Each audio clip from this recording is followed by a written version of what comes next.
একই এলাহি কাণ্ড রে বাবা, ৩৬৫ দিনে ১ বছর, এটা আমরা সকলে জানি। কিন্তু বাংলাদেশের স্কুল মাদ্রাসাগুলোতে শ্রেণী পাঠদান হয় মাত্র ১০৬ দিন। আর অভিভাবক এবং শিক্ষার্থী সকলে এটি নেক নজরে আসে। আমি এখন মূল ভিডিওতে যাচ্ছি, ভিডিওটি ভালো করে লক্ষ্য করুন।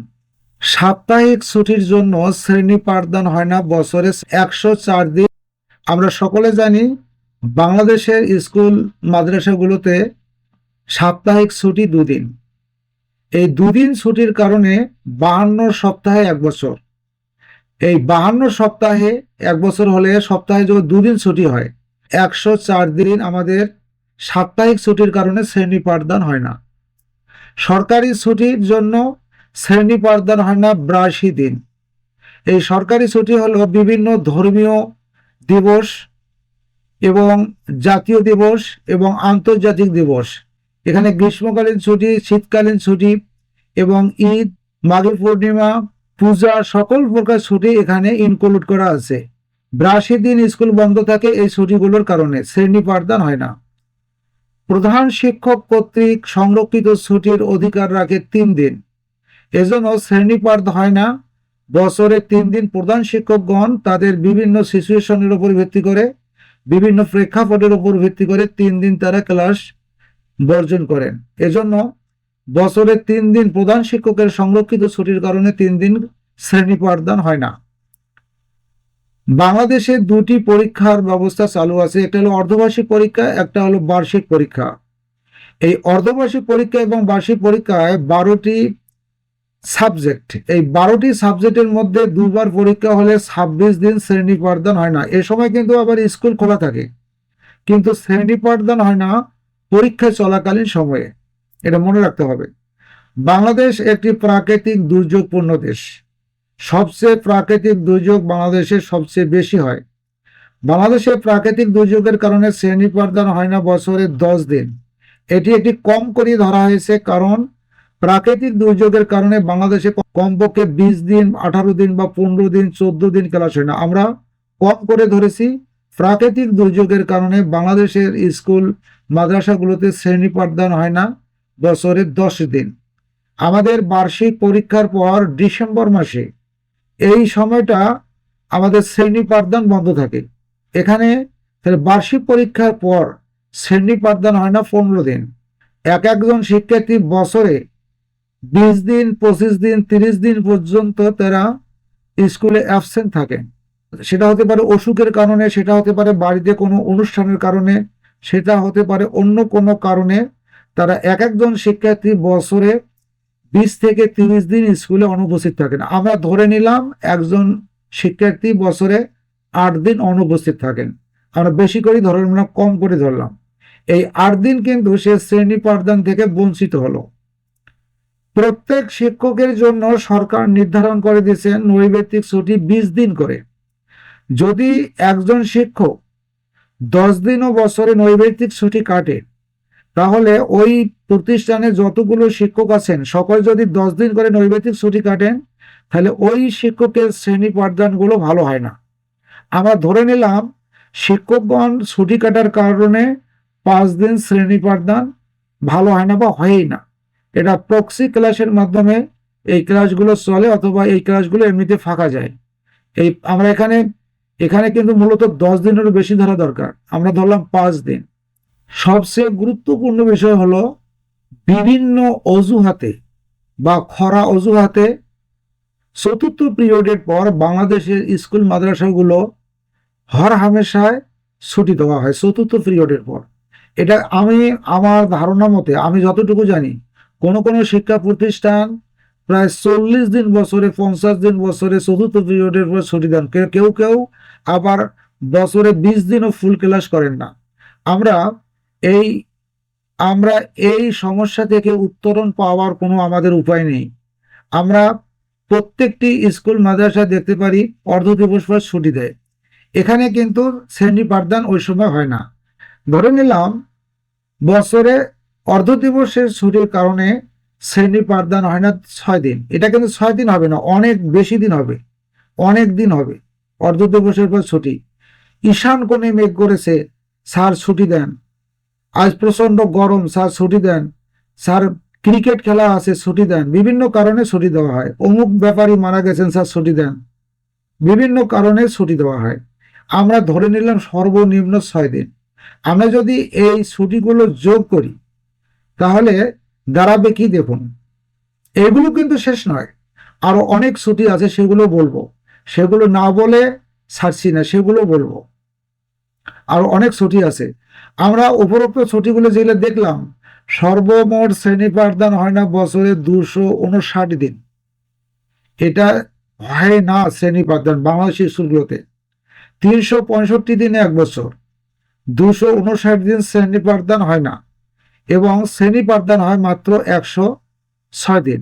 তাও আবার যে স্কুলগুলোতে প্রতিনিয়ত ক্লাস হয় সেই স্কুলগুলোতে। এখানে শেষ নয়, এখানে অনেকগুলো মজার বিষয় আছে। এখানে অনেকগুলো মজার বিষয় আছে। দেখুন, একটা কোচিং সেন্টার বা কোচিং প্রতিষ্ঠান যেগুলো পার্সোনাল কমার্শিয়াল, সেখানে শ্রেণী পাঠদান হয় 300 দিনেরও বেশি। আর এখানে আমাদের শ্রেণী পাঠদান হচ্ছে 106 দিন। ওখানে কিন্তু শিক্ষার্থীরা হাজার হাজার টাকা দিয়ে ওখানে তারা লেখাপড়া করতেছে। আর আমাদের সরকারিভাবে স্কুল মাদ্রাসাগুলোতে সরকার আমাদেরকে তো প্রচুর বেতন দিচ্ছেন এবং উপবৃত্তির টাকাও দিচ্ছেন, কিন্তু আমাদের হলো এই দুর্দশা। এজন্য কোচিং সেন্টারগুলোতে হুমড়ি খেয়ে শিক্ষার্থীরা ওখানে ভর্তি হচ্ছেন এবং সেখানে লেখাপড়া করছেন। এটা আমাদের জন্য খুবই দুর্ভাগ্য। আরো অনেকগুলো কারণ আছে, কারণগুলো আমি বলবো। এগুলো আপনাদেরকে শুনতেই হবে। যারা চ্যানেলটি সাবস্ক্রাইব করেছেন তাদের সকলের সুস্বাস্থ্য এবং দীর্ঘায়ু কামনা করছি। আপনি যদি নতুন হয়ে থাকেন চ্যানেলটি সাবস্ক্রাইব করুন, ভিডিওতে একটি লাইক করুন, কমেন্ট করুন। বিশেষ করে আপনার কাছে একটি বিশেষ আবেদন, ভিডিওটি শেয়ার করুন, সর্বস্তরের জনগণ যেন দেখে। আরো অনেকগুলো কারণে আমাদের বাংলাদেশে শ্রেণী পাঠদান হয় না, সেগুলো বলতেছি।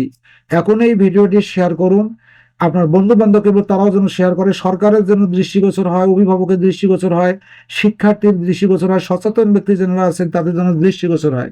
এসএসসি পরীক্ষার কেন্দ্রগুলোতে, যে স্কুলগুলোতে এসএসসি পরীক্ষার কেন্দ্র আছে বা এইচএসসি পরীক্ষার কেন্দ্র আছে, সেই প্রতিষ্ঠানগুলোতে প্রায় 1 মাস শ্রেণী পাঠদান বন্ধ থাকে।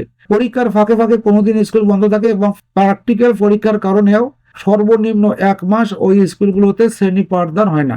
এখানে আমার একটা পরামর্শ, বাংলাদেশ সরকারের উচিত প্রত্যেকটি উপজেলায় যেন একটি করে বড় ভবন, বহুতল ভবন নির্মাণ করা হয়। ওই ভবনগুলোতে যেন শুধুমাত্র পরীক্ষা নেওয়া হয়, পরীক্ষার জন্য যেন ওই ভবনগুলো নির্দিষ্ট থাকে। তখন এই শিক্ষা প্রতিষ্ঠানগুলোতে পরীক্ষার কারণে শ্রেণী পাঠদান অফ থাকবে না। এখানে শেষ নয়, আরো দেখুন, এসএসসি এইচএসসি পরীক্ষার কারণে যে সকল শিক্ষা প্রতিষ্ঠান থেকে কক্ষ পরিদর্শকের দায়িত্ব পালন করেন যে শিক্ষকগণ, তারা কিন্তু এই কক্ষ পরিদর্শকের দায়িত্ব থাকাকালীন তাদের ক্লাসগুলো মাইক যায়। এটা কিন্তু গণনার মধ্যে আসতেছে না। আরো আছে, এখন কি হয়েছে, আরো অনেক আছে। শিক্ষকগণের দাবি দেওয়া আদায়ের কারণে, এটা তো আমরা সকলে জানি, শিক্ষকদের বৈধ দাবি দেওয়া হোক বা যে তাদের চাওয়া পাওয়ার দাবি দেওয়া হোক, তা দাবি দেওয়ার কারণে ক্লাস তারা বর্জন করেন এবং আন্দোলন করেন এবং তালা ঝোলান, শ্রেণীকক্ষে তালা ঝোলান। এ কারণে কিন্তু শ্রেণী পাঠদান বন্ধ থাকে প্রায় অনেক দিন। এটা আমরা অস্বীকার করতে পারবো না, প্রায় এটা প্রতি বছর হয়ে থাকে। বন্যা, ঘূর্ণিঝড়ের কারণেও অনেক এলাকায় শিক্ষা প্রতিষ্ঠানগুলোতে শ্রেণী পাঠদান বন্ধ থাকে। নতুন বই পেতে অনেক সময় আমরা দেখি নতুন বই পেতে কয়েক মাসও যায়, আবার কয়েকদিনও যায়। এ কারণেও শ্রেণী পাঠদান দারুণভাবে ব্যাহত হয়। আরো আছে শ্রেণী পাঠদান কিভাবে আমরা মারি খাচ্ছি, শ্রেণী পাঠদানের কারণে কিভাবে বাংলাদেশের বৃহৎ জনগোষ্ঠী মারি খাচ্ছে। দেখুন, ভোটের কারণে, ভোটের ট্রেনিং, ভোটের দিন শ্রেণী পাঠদান হয় না। বিশিষ্ট জনের মৃত্যুতেও শ্রেণী পাঠদান রাখা হয়, এতে শ্রেণী পাঠদান দারুণভাবে ব্যাহত হয়। তাছাড়া আরো আছে, আরো পরিলক্ষিত হয়। দেখুন, প্রত্যেকটি স্কুলে এসএসসি পরীক্ষার্থীদের বিদায় অনুষ্ঠান হয় এবং সাংস্কৃতিক অনুষ্ঠান হয়, খেলাধুলার বিভিন্ন পর্ব থাকে। এ সময় শ্রেণী পাঠদান হয় না। অনেক শিক্ষকগণের আন্তরিকতার অভাব, অভিভাবকগণের অসচেতনতা, সরকার কর্তৃক জবাবদিহিতার অভাব, শিক্ষার্থীদের মোবাইল আসক্তি, ছেলে মেয়েদের বাল্য বিয়ের সুরসুরি, বিভিন্ন কারণে বাংলাদেশের শিক্ষা ব্যবস্থা দারুণভাবে ব্যাহত হচ্ছে এবং বৃহৎ জনগোষ্ঠী এই শিক্ষা থেকে, সুশিক্ষা থেকে বঞ্চিত হচ্ছে।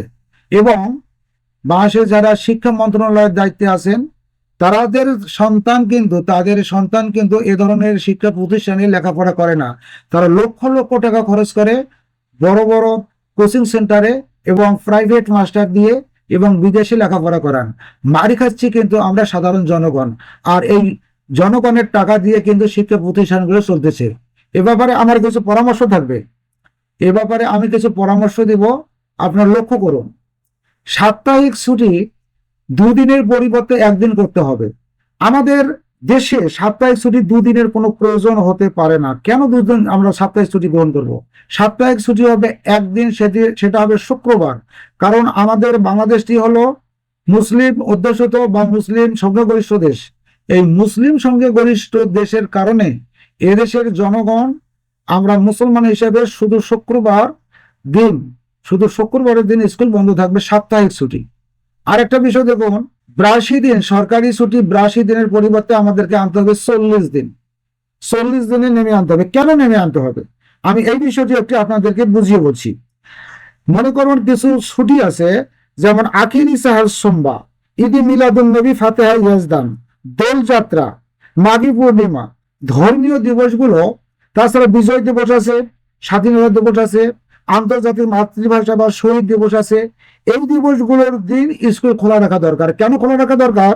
যদি কাল কোনো শিক্ষার্থীকে বলা যায় আখেরি সাহার সোমবার মানে কি, ঈদে মিলাদুন নবীর অর্থ কি, ফাতিহা ইয়াজদান যে স্কুল বন্ধ থাকে, এটা কি দিন, এর কি বলেন তো দেখি। কেউ পারবে না, আমার মনে হয় না, অনেক শিক্ষক দিতে পারবেন না। এজন্য এই দিনগুলোতে, অর্থাৎ পয়লা বৈশাখ, হিজরি নববর্ষ, বৈশাখী, তারপর মাঘী পূর্ণিমা, এই দিনগুলোতে স্কুল খোলা রাখা দরকার।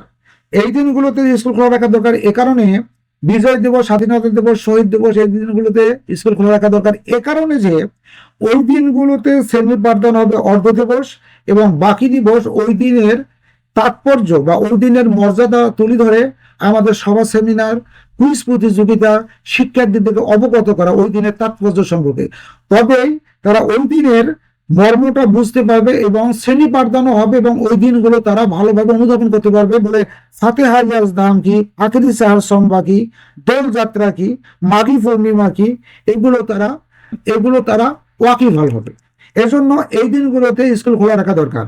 যেমন ঈদ আছে, পূজা আছে, ইস্টার সানডে আছে, স্কুল বন্ধ দিতে হবে। তার জন্য আমরা 40 দিন রাখবো। যেমন ঈদের দিন, পূজার দিন, ইস্টার সানডে, মাঘী পূর্ণিমা, এই দিবসগুলোর জন্য 40 দিন রাখা হবে।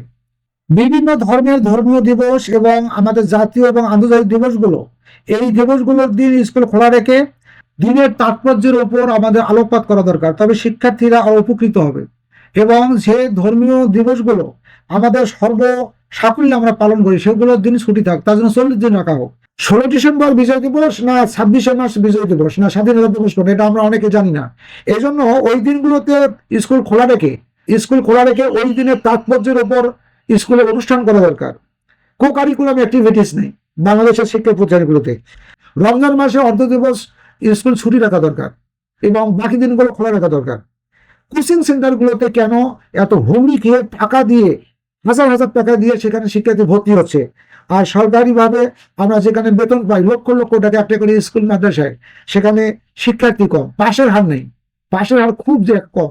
একজন শিক্ষার্থী যদি 5 বছর পড়ার পর হাই স্কুল লেভেলটা যদি 5 বছর পরে, 6ষ্ঠ শ্রেণী, 7ম শ্রেণী, 8ম শ্রেণী, 9ম শ্রেণী, 10ম শ্রেণী পড়ার পর এসএসসি পরীক্ষা, কিন্তু ফেল করবে কেন? এটা তো সৃজনশীলের যুগ, সৃজনশীল নিজের মানে লিখবে, এখানে ফেল করবে কিভাবে? এতদিন লেখাপড়া করে, অসম্ভব। এজন্য আমাদের শিক্ষা ব্যবস্থার ছুটিটাকে আরো ছোট করে আনা দরকার এবং জবাবদিহিতা আনা দরকার। সকলকে সচেতন হওয়া দরকার আমাদের, তবেই শিক্ষার মান বৃদ্ধি পাবে। যারা চ্যানেলটি এখনো শেয়ার করেনি, এখনই আপনারা শেয়ার করুন। এটা সকলে যেন জানে আমাদের বাংলাদেশে স্কুল মাদ্রাসাগুলোতে 106 দিনের বেশি শ্রেণী পাঠদান হয় না। আবার অন্যান্য স্কুলে তার থেকে আরো কম। এটা খুব দুঃসংবাদ। ভিডিওটি শেয়ার করার জন্য বিনীত আবেদন করছি। আমি ভিডিওটি এখানে শেষ করব। ভিডিওটি শেয়ার করার জন্য আবার অনুরোধ করছি। সকলে সুস্বাস্থ্য এবং দীর্ঘায়ু কামনা করে ভিডিওটি আজকের মতো এখানে শেষ করছি। ধন্যবাদ সকলকে। খোদা হাফেজ।